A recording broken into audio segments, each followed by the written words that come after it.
सबको जय श्री राम जी की। आज हम किन किन पापों से भावी जीव को नरक में जाना पड़ते हैं ये सुनते हैं। भगवान गरुड़ को किस किस पाप की वजह से हम नरक में जाना पड़ते हैं ये सुनाते हैं इस अध्याय में। ओम श्री गणेशाय नमः। हर हर महादेव। जय माता दी। जय सिया राम। जय श्री राधे श्याम। ओम नमो भगवते वासुदेवाय। चौथा अध्याय, नरक प्रदान करने वाले पाप कर्म। गरुड़ भगवान से पूछते हैं कि किन पापों के कारण मनुष्य यमलोक में जाता है और किन पापों से वैतरणी नदी में गिरते हैं। किन पापों के कारण मनुष्य नरक में पड़ता है, ये सब मुझे विस्तार से बताने की कृपा करे। श्री भगवान उवाच। भगवान ने गरुड़ को बताया, हे गरुड़, जो शुभ कर्मों के विपरीत हमेशा अशुभ कार्य करते हैं, ऐसे पापी मनुष्य बार बार नरक में जाते हैं और दुख के बाद पुनः दुख भोगते रहते हैं। अर्थात पापी मनुष्य हमेशा दुखादि का अनुभव करते हैं। धर्मराज, पूर्व के 4 द्वार हैं, उनमें पूर्व, पश्चिम और उत्तर के द्वार से धर्मात्मा मनुष्य जाते हैं, परंतु दक्षिण के द्वार से केवल पापी मनुष्य ही जाते हैं। दक्षिण के द्वार से जाने के रास्ते में वैतरणी नदी पड़ती है। उसमें जो पापी व्यक्ति जाते हैं वे पापी पुरुष वे होते हैं जो ब्राह्मणों की हत्या कर देते हैं, जो शराब का सेवन करते हैं, गौ के हत्यारे, बालकों की हत्या करने वाले, स्त्रियों की हत्या करने वाले, गर्भ को नष्ट करने वाले और गुप्त रूप से पाप करने वाले, गुरु की संपत्ति का हरण करने वाले, देवता या ब्राह्मण का धन हरण करने वाले, श्री द्रव्यहारी, बाल द्रव्यहारी है, ऋण लेकर उसे ना लुटाने वाले, दरोदर का अपहरण करने वाले, विश्वासघाती, विष देकर हत्या करने वाले, दूसरों के दोषों को अपनाने वाले, दूसरों के गुणों की अनदेखी करने वाले, गुणवानों के साथ वैर रखने वाले, नीच प्रकृति के व्यक्तियों के साथ अनुराग रखने वाले, मूर्ख, सत्संग आदि से दूर रहने वाले, तीर्थों, सज्जनों, सत्कर्मों, गुरुजनों और देवताओं की निंदा करने वाले, पुराण, वेद, मीमांसा, न्याय और वेदांतों को दूषित करने वाले पापियों की श्रेणी में आते हैं। दुखी मनुष्य को देखकर खुश होने वाले, प्रसन्न व्यक्ति को दुख पहुंचाने वाले, बुरे वचन बोलने वाले तथा हमेशा दूषित चित्तवृत्ति वाले होते हैं, भलाई की बात भी ना सुनने वाले, शास्त्र की आज्ञा किसी भी समय ना मानने वाले, अभिमानी, मूर्ख, अपने को ज्ञानवान मानने वाले, पूर्व में गिनाए गए और भी धर्म रहित बहुत से पापी जीव रात दिन रोते हुए यह मार्ग में आते हैं। इस प्रकार यह मार्ग में चलते हुए जो पापी प्राणी यमदूतों को प्रताड़ना से वैतरणी नदी में जाकर गिरते हैं, उनको बताता हूँ।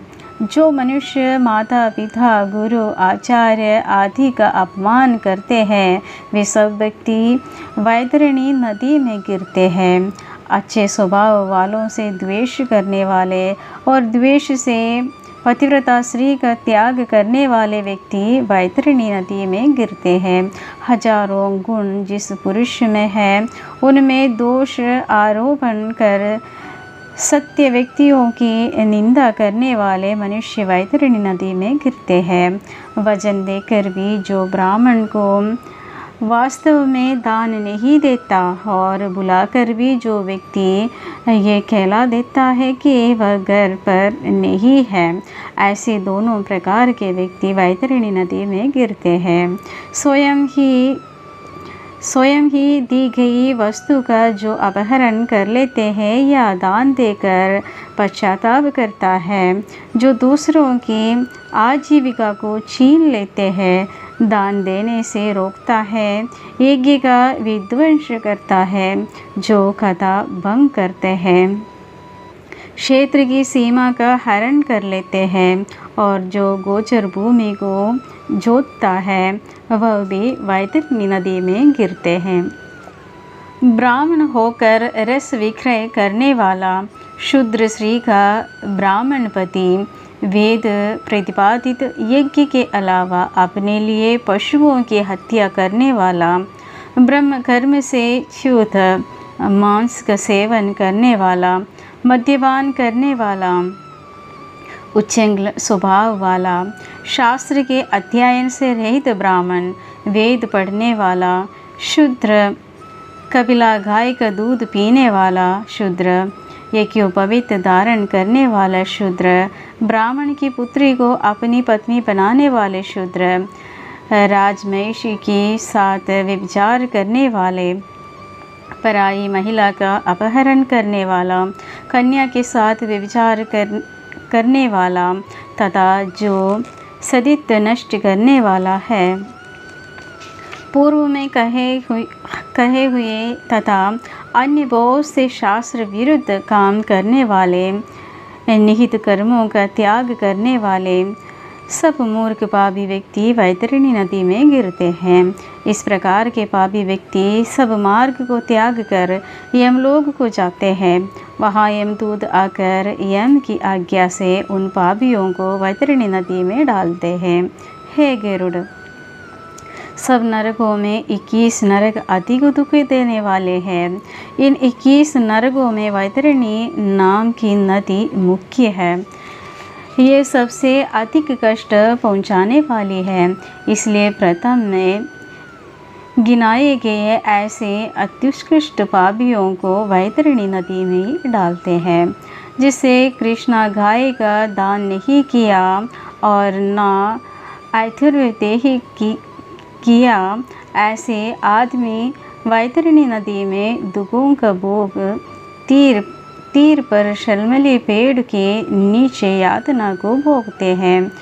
कूट साक्षी देने वाले और कूट धर्म में परायण, कपट द्वारा धन को पैदा करने वाले, चोरी से जीविका चलाने वाले, बड़े बड़े पेड़ों को छेदन कराने वाले, वन को आराम को नष्ट करने वाले, व्रत का त्याग, तीर्थ यात्रा न चाहने वाले और विधवा स्त्री का शील हरण करने वाले, स्वामी को दूषण लगाने वाले स्त्री, पर पुरुष का सेवन करने वाली इत्यादि सब पापी जीव शालमली पेड़ के नीचे आकर दुख भोगते हैं।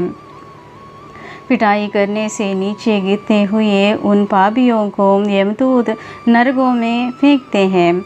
उन नरकों में जो पापी गिरते हैं उनके बारे में मैं तुम्हें बताता हूँ। वेद की निंदा करने वाले नास्तिक, मर्यादा का उल्लंघन करने वाले कंजूस, विषयों में डूबे रहने वाले दंभी तथा कृतज्ञ मनुष्य निश्चय ही नरकों में गिरते हैं। जो कुआं, तालाब, बावली, देवालय तथा सार्वजनिक स्थान, धर्मशाला आदि को नष्ट करते हैं, वे निश्चय ही नरक में जाते हैं।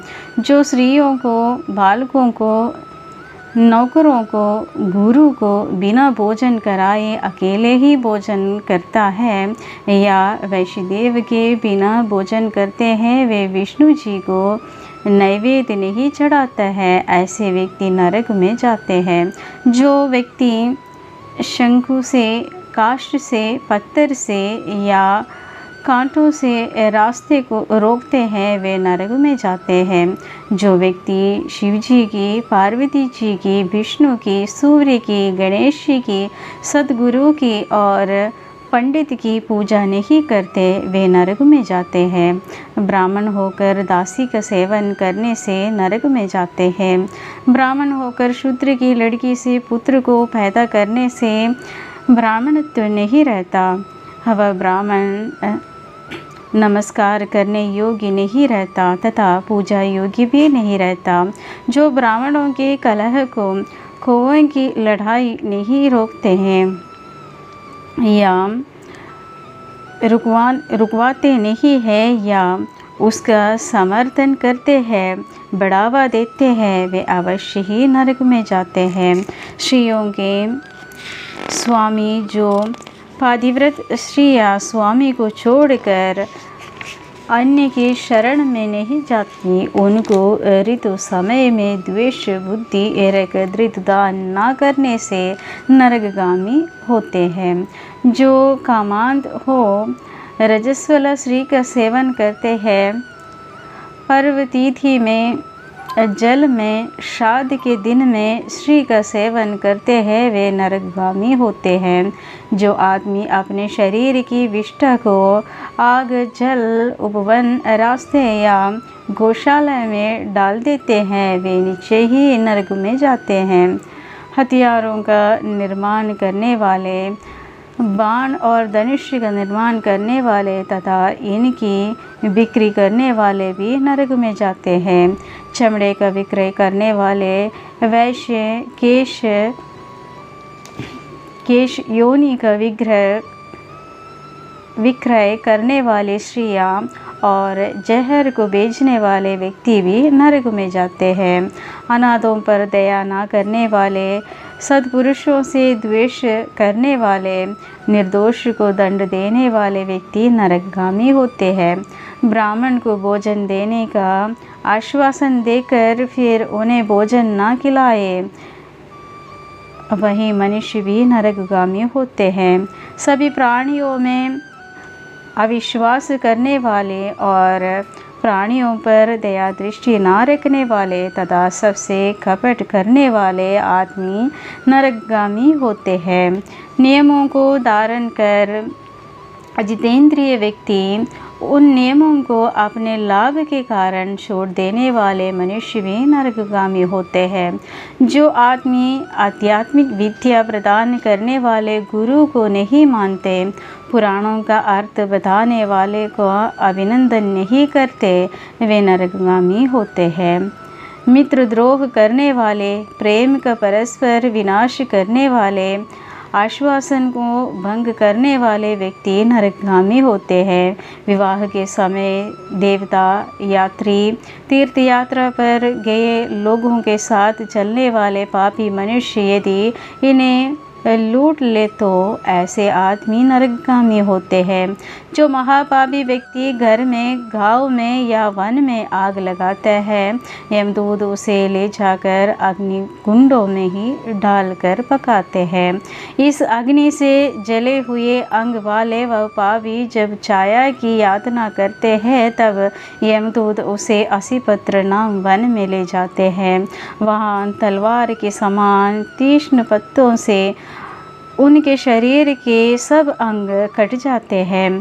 तब यमदूत उससे कहते हैं, अरे पापी, शीतल छाया में सुख की नींद ले ले। इस व्यक्ति को जब बहुत प्यास लगते हैं तब वह जल पीने की याचना करते हैं, तब पापी को पीने को तपा हुआ तेल देते हैं। वे उससे कहते हैं कि इस तेल रूपी जल को पियो, अन्न भक्षण करो। उस पानी के पीने से उसी क्षण पेट की अतड़ियाँ जल जाते हैं, जिससे देह नीचे गिर जाते हैं।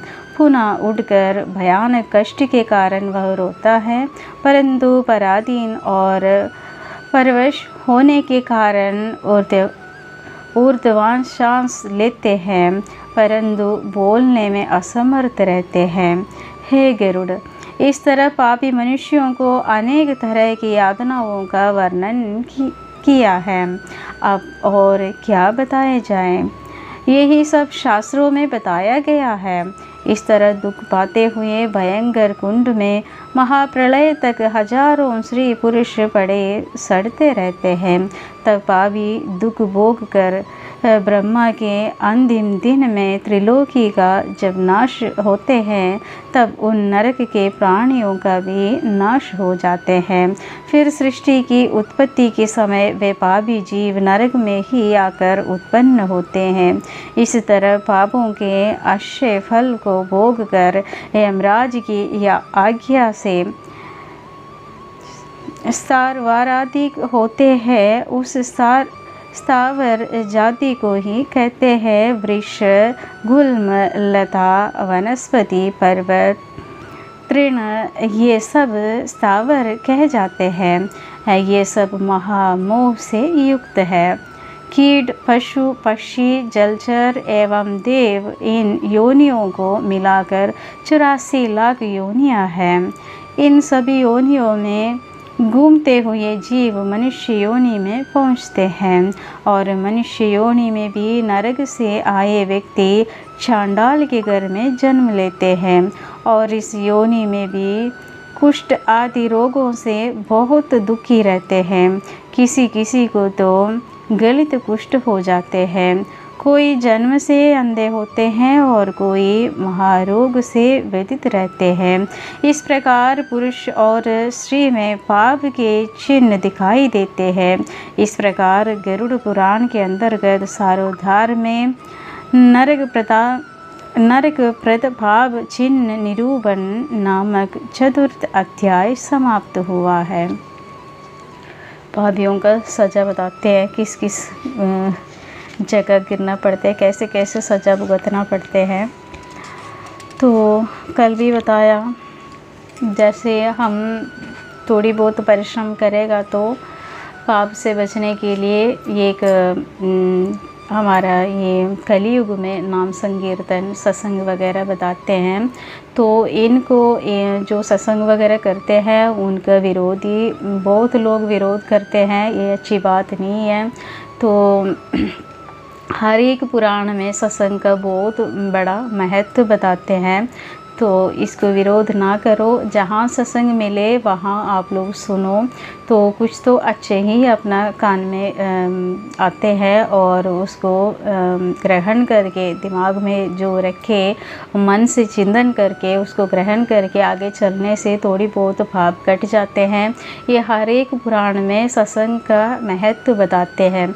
और नाम संकीर्तन ये कलियुग में केवल नाम अदारा कहते हैं, जो पापों से मुक्त होने के लिए, भगवान तक पहुंचने के लिए।